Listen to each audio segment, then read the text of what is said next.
아주 정밀한 제품을 만드는 제조업의 세계에선 말이죠. 정말 눈에 보이지도 않는 작은 흠집 하나가 모든 걸 망가뜨릴 수 있거든요. 그래서 오늘은 마치 탐정처럼 이 숨어있는 적을 찾아내고 심지어는 나타나기 전에 예측까지 해버리는 그런 놀라운 기술들을 한번 파헤쳐 보려고 합니다. 자, 이 전기 모터 좀 보세요. 정말 복잡하죠? 수백 개의 부품이 아주 정밀하게 맞물려서 돌아가고 있습니다. 그런데 만약에 이 중에 딱 하나, 정말 머리카락보다도 작은 결함이 숨어 있다면 어떻게 될까요? 맞습니다. 이 거대한 기계 전체가 멈춰 설 수도 있는 거죠. 모든 문제는 바로 여기서부터 시작됩니다. 자, 바로 이게 핵심 질문이죠. 아니, 눈에 보이지도 않는데 이걸 도대체 어떻게 찾아내냐는 거예요. 오늘 우리가 함께 풀어볼, 산업계의 거대한 미스터리라고 할 수 있겠네요. 첫 번째 이야기에서는요, 이 결함이라는 걸 그냥 단순한 실수로 보는 게 아니라 우리가 제조 과정에서 반드시 싸워서 이겨야 하는 아주 적극적인 적으로 보고 한번 접근해 보겠습니다. 이 문제가 왜 그렇게 중요하냐고요? 이건 단순히 제품 하나가 고장나는 수준의 문제가 아니에요. 우리가 매일 쓰는 제품의 신뢰도, 그리고 어마어마한 양의 산업 폐기물 문제와 바로 연결되거든요. 현미경으로나 겨우 보이는 그 작은 흠집 하나가 회사에는 수백만 달러의 손실을 안겨줄 수 있다는 겁니다. 자, 그럼 이제 좀 더 구체적인 사건 속으로 들어가 보죠. 바사대학교의 논문에 소개된 ABB 전기모터 사례를 통해 실제 사건을 들여다보겠습니다. 사건 현장은 바로 ABB의 전기모터 생산 라인입니다. 여기서 무슨 일이 있었냐면 막 만들어진 새 모터들이 줄줄이 최종 품질 테스트에서 불합격을 받는 일이 벌어진 겁니다. 품질 관리팀 입장에선 정말 비상이 걸린 상황이었죠. 자, 이 수사에서 아주 중요한 단서가 되는 게 바로 초도 수율, 영어로는 FPY라고 하는 건데요. 이게 뭐냐면 아주 간단해요. 제품을 만들고 딱 처음 검사했을 때 한 번에 합격하는 비율을 말하는 겁니다. 그러니까 이 FPY 수치가 낮다? 이건 생산 라인에 뭔가 심각한 문제가 있다는 아주 강력한 적신호인 셈이죠. 연구원들은 진짜 탐정처럼 행동했습니다. 2021년에 생산된 모든 모터에서 나온 방대한 테스트 데이터를 하나하나 다 뒤지기 시작한 거죠. 그리고 그 수많은 정보 속에서 어떤 패턴을 찾아내 문제의 범위를 회전자 결함이 있는 녀석들로 딱 좁혀 들어갔습니다. 이제 수사는 다음 단계로 넘어갑니다. 단순히 뭐가 고장났는지 아는 걸로는 부족하죠. 진짜 중요한 건 왜 고장났는지 그 뿌리를 뽑는 겁니다. 모든 데이터가 한 곳을 가리키고 있었습니다. 범인은 바로 모터의 심장이라고 할 수 있는 농형 회전자였죠. 자, 그럼 이제 진짜 질문이 남았습니다. 이 회전자에 도대체 무슨 일이 있었던 걸까요? 그리고 마침내 결정적인 증거, 이른바 스모킹 건이 발견됩니다. 논문을 보면요, 부품을 아주 정밀하게 들여다봤더니 회전자 슬롯에서 아주 작은 주조 결함이 나온 거예요. 이건 금속을 틀에 부어서 굳힐 때 생기는 미세한 틈 같은 건데 이게 모터 성능에는 치명적이었던 거죠. 데이터가 가리키던 범인의 실체가 드러난 순간이었습니다.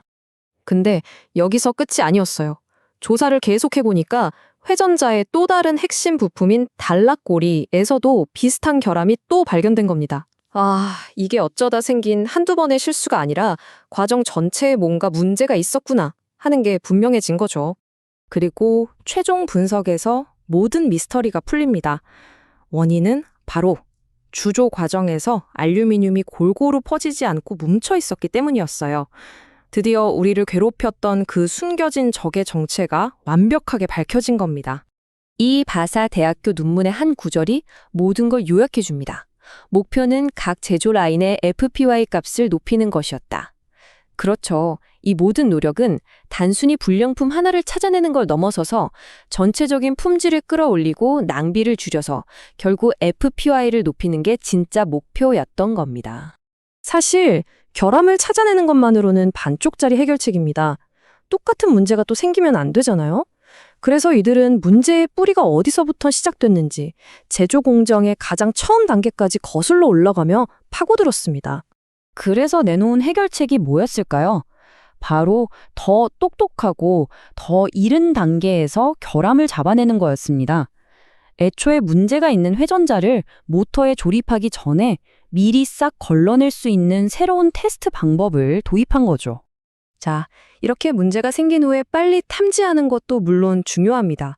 하지만 이건 어디까지나 사후 대응이잖아요. 그럼 여기서 한 발 더 나아가서 아예 결함이 생기기 전에 예측을 할 수는 없을까요? 바로 이 지점에서 우리는 미래 기술을 살짝 엿볼 수 있습니다. 한번 상상해 보세요. 이미 일어난 사건의 범인을 잡는 것도 대단하지만 범죄가 일어나기 전에 미리 막을 수 있다면요? 이건 완전히 다른 차원의 이야기죠.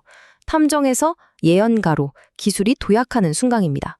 바로 이 지점에서 우리나라 창원대학교의 연구가 등장합니다.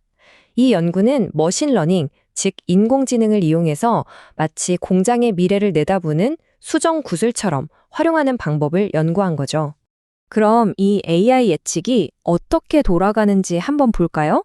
자, 먼저 기계에서 나오는 모든 데이터를 압력이나 온도 같은 것들을 실시간으로 쫙 빨아들입니다. 그리고 AI가 이 데이터들을 막 분석하면서 패턴을 찾아내는 거죠. 아, 이런 데이터가 나오면 꼭 이런 분량이 생기더라 하는 공식을 스스로 학습하는 거예요. 그렇게 똑똑해진 AI 모델이 이제 생산 라인을 계속 지켜보다가 뭔가 분량이 생길 것 같은 조짐이 보인다? 그럼 바로 작업자한테 지금 위험해요 하고 알람을 보내주는 거죠. 문제가 터지기 전에 미리 막아버리는 정말 완벽한 사전 방어 시스템이라고 할 수 있습니다. 이제 마지막으로 오늘 살펴본 이 두 가지 사례가 함께 만들어 나갈 품질 관리의 미래는 어떤 모습일지 정리해 보겠습니다. 우리가 본 두 가지 전략은 결국 완벽한 제품이라는 같은 목표를 향해 가는 서로 다른 길이라고 볼 수 있어요.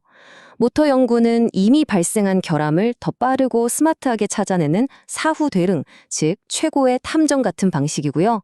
반면에 AI 연구는 결함이 아예 생기기 전에 미리 막아버리는 사전 예방, 이건 최고의 예언과 같은 방식인 거죠. 이것이 오늘 이야기의 가장 중요한 핵심입니다. 미래의 제조업은 단순히 더 빨리, 더 많이 만드는 속도 경쟁이 아니라는 거죠. 처음부터 완벽한 제품을 만들어서 불필요한 낭비를 없애고 더 믿을 수 있는 제품을 세상에 내놓는 것.